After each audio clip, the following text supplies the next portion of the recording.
Imagine you are at a busy market, a bus stop, or even at home, and someone suddenly collapses right in front of you. What are you going to do? Sometimes people start shouting, some start to panic, some even pour water on the person's face. But in that moment, what should you actually do? As a nurse, I have seen situations like this many times. And the truth is that the first few actions taken by people around can make a big difference. So in this video, I'm going to be showing you exactly what to do if someone faints in front of you, step by step. I will explain what we do in the hospital as well when a patient who has fainted is brought in for assessment and what exactly is happening in the body. Hello, welcome back to my channel. I am a nurse who is passionate about helping people understand their health in everyday simple language. So please do well to subscribe. Now, what exactly is fainting? Yes, before we talk about what you should do, let's quickly understand what fainting actually is. Fainting happens when the brain temporarily receives less blood flow. Yes, there is not enough blood flowing to the brain. When that happens, the brain doesn't get enough oxygen for a short time and the person loses consciousness. Most fainting episodes only last a few seconds to a minute. Common causes of fainting could include dehydration, yes, when you don't have enough fluid in your body, standing too long, sudden drop in blood pressure, stress or pain, or low blood sugar. Sometimes it can also be related to heart problems or other medical conditions. Let's talk about what you should do if it happens right in front of you. The first thing you should do is help the person to lie flat on their back. You heard me right. Do not try to make them to sit or stand immediately.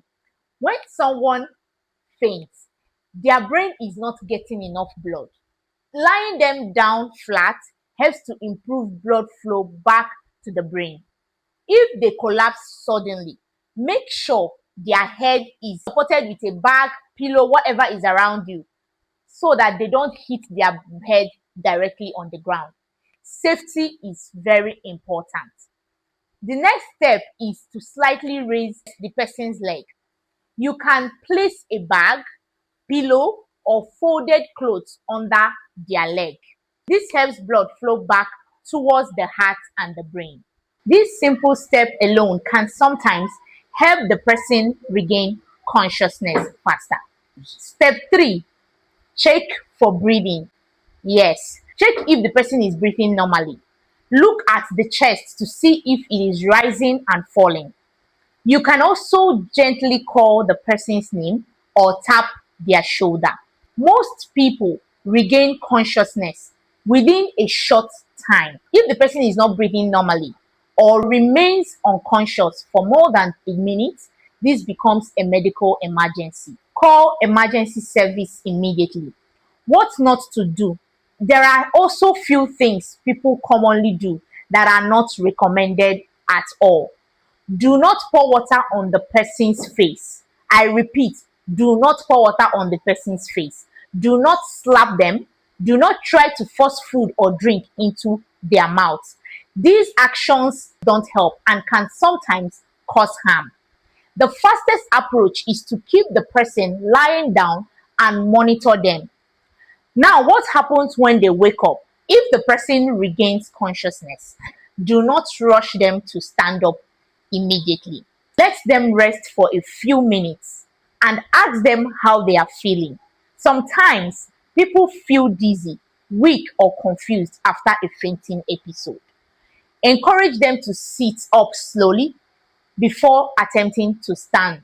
If they faint again, feel chest pain, or seem confused, they should receive medical attention immediately. What do we actually do in the hospital? When someone arrives at the hospital after fainting, we try to identify the cause of the fainting.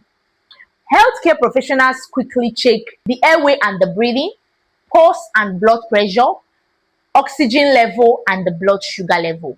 We may also perform tests such as ECG to check the heart rhythm.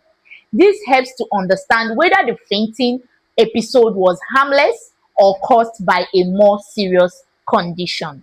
When is fainting dangerous? Most fainting episodes are harmless, but some warning signs might mean that the person needs urgent medical care.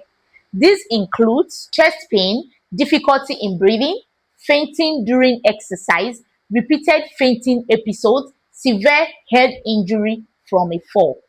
If any of this happens, medical evaluation is very important. So now, let's quickly recap what I just said.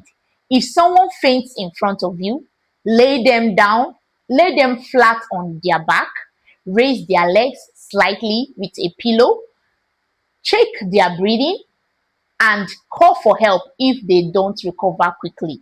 Simple actions like this can help protect someone until professional care arrives. So, guys, I hope you now understand what to do when someone faints in front of you. If you found this video helpful, share it with someone who might need this information.